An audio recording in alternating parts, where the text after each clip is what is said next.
Graça e paz, meus queridos irmãos.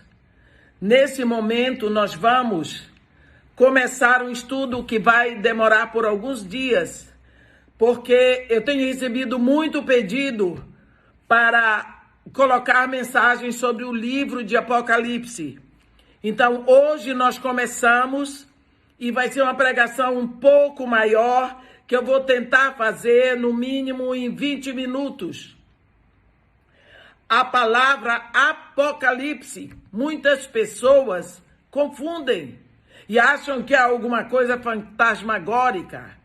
Apocalipse não é revelação do anticristo, Apocalipse não é revelação do arrebatamento. Apocalipse é uma palavra que vem do grego apocalipsis, que significa revelação de Jesus Cristo. E está aí no capítulo 1, versículo 1 do livro. É a revelação de Jesus Cristo que Deus dá a João, para João mandar para a sua igreja. Revelar significa tirar o véu. Nesse livro, o pai vai mostrar como é seu filho para a sua noiva. Não é mais o bebê de Belém, não. Não é mais o Cristo lá da cruz, todo desfigurado, não. É o Cristo da glória. Esse é o noivo. Então nós vemos que é o único livro da Bíblia que tem promessa de bem-aventurança para aqueles que leem, para aqueles que ouvem e para aqueles que guardam as palavras e o conteúdo. Está escrito no capítulo 1, versículo 3. No versículo 4, começa a saudação, mas não é a saudação de João, o divino, não. É a saudação da Trindade. Você vê, graça e paz a vós outros, da parte daquele que se assenta no trono, da parte dos 7 Espíritos e da parte de Jesus Cristo. Então, a saudação é da própria Trindade. Quando João então começa a ouvir a saudação de Jesus Cristo, ele entra numa doxologia, o coração dele vai longe e ele se prende, dizendo da parte de Jesus Cristo, a fiel testemunha, o soberano dos mortos, a primogênito dos mortos, o soberano dos reis da terra, aquele que nos ama e com seu sangue nos libertou dos nossos pecados e nos constituiu reino e sacerdotes para o seu Deus e Pai. A ele a glória e o domínio pelos séculos dos séculos. Amém. Você vê que João dá abertura ao seu coração. Mas aqui ele também nos diz que ele nos constituiu. Está pronto. Ele lá na cruz nos fez reino e sacerdote. Esse verbo constituir está no pretérito perfeito. Está pronto, não dá para mudar. Ele não vai nos constituir. Ele não está nos constituindo agora, ele lá na cruz nos constituiu, ele nos fez reino e sacerdote para o seu Deus e Pai. É uma situação imutável. Nós vemos que João, no versículo 9, ele é nosso irmão. João, irmão nosso e companheiro na tribulação, no reino e na perseverança. Ele diz para nós onde ele estava, na ilha de Pátimos, quando em espírito ele é chamado por uma voz atrás dele como de trombeta. Voz como de trombeta quer dizer uma voz que chama a atenção. De uma hora para outra, essa voz ocupou toda a atenção dele. E ele, com essa voz, ele ouve a ordem que dizia para ele: o que vês, escreve. E manda às 7 igrejas. Ele diz: ouvi e voltei-me para ver quem falava comigo, e quando ele se volta, começa então a revelação. A verdadeira revelação começa a abrir, não é? No versículo 11, está escrito, no capítulo 11, está escrito: o que vês escreve em livro e manda às 7 igrejas.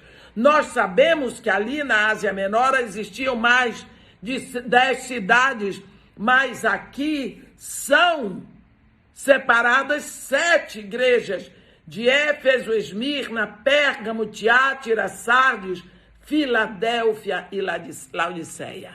Mas quando ele se volta para ver quem falava com ele, voltado quer dizer completamente absolto e absorvido pela voz, pelo som daquela voz, ele vê no meio dos candeeiros. Entre os candeeiros, precisamos lembrar que depois ele vai dizer no versículo 20 que as 7 estrelas que estão na mão dele são as lideranças da igreja, são as igrejas. E os candeeiros são exatamente os anjos da igreja. Então nós vemos que a primeira visão que João tem do Cristo glorificado, ele está no meio da sua igreja. Que igrejas eram essas, meus irmãos? Éfeso precisando de arrependimento, porque tinha caído do seu primeiro amor. Esmirna estava passando por martírio. Pérgamo, uma igreja misturada com o mundo. Tiátira, uma igreja dominada já pela doutrina de Jezabel, pela profecia falsa de Jezabel, pela doutrina de Balaão, dos nicolaítas.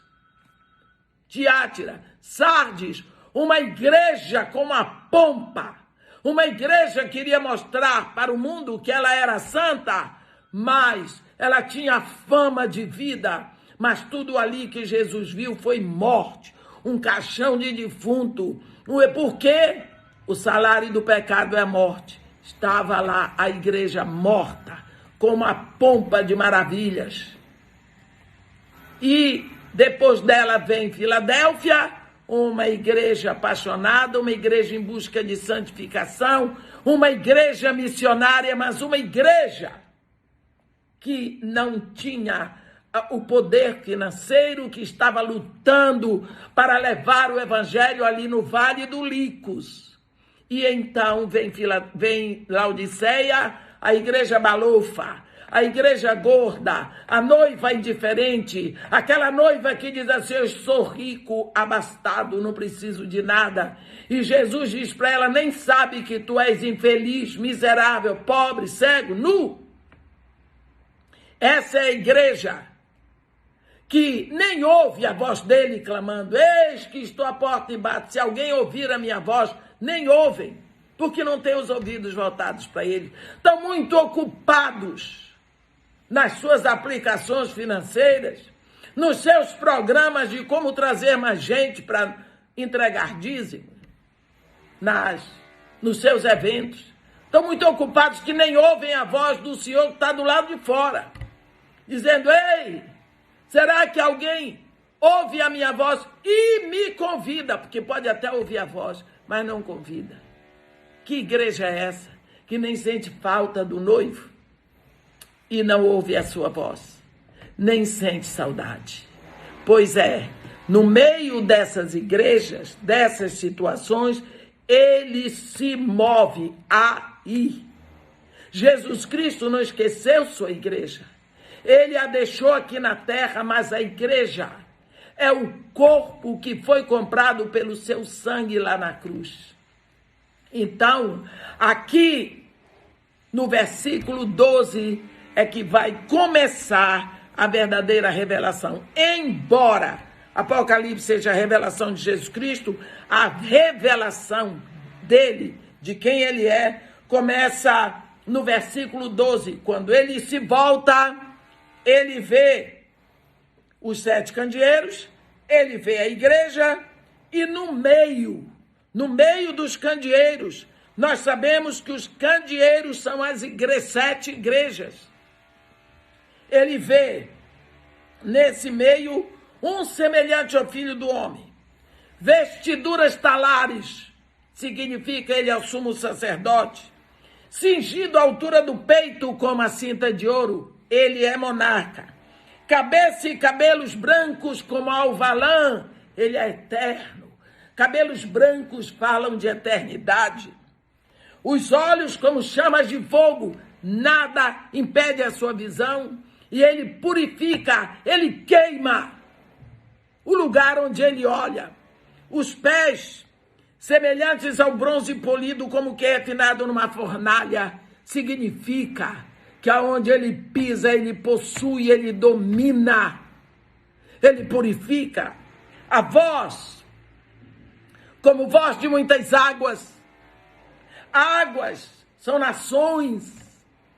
Nós vamos ver no capítulo 13 de Apocalipse que a besta que surge do mar, ela surge do mar, atribulado das nações. Águas são povos.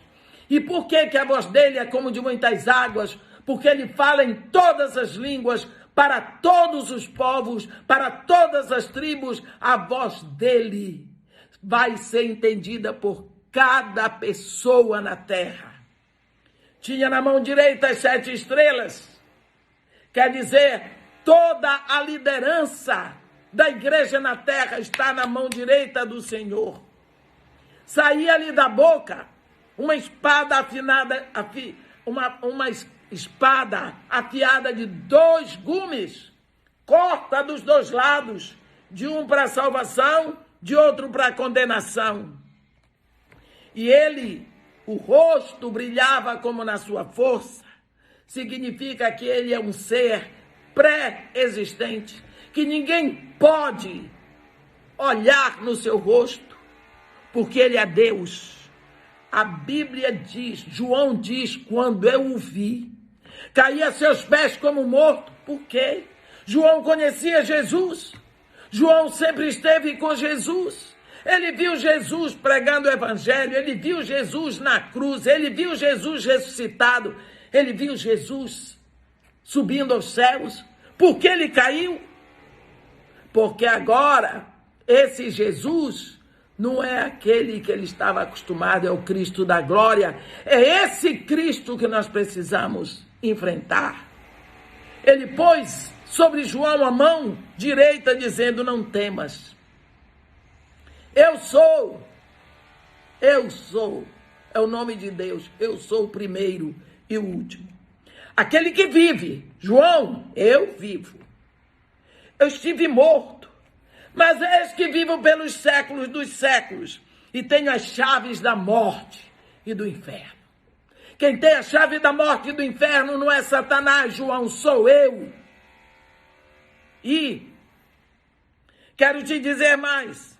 Escreve as coisas que viste, as que são e as que vão acontecer depois dessa. Eu quero que a minha igreja saiba. Eu quero que a minha igreja saiba. Porque uma coisa é certa.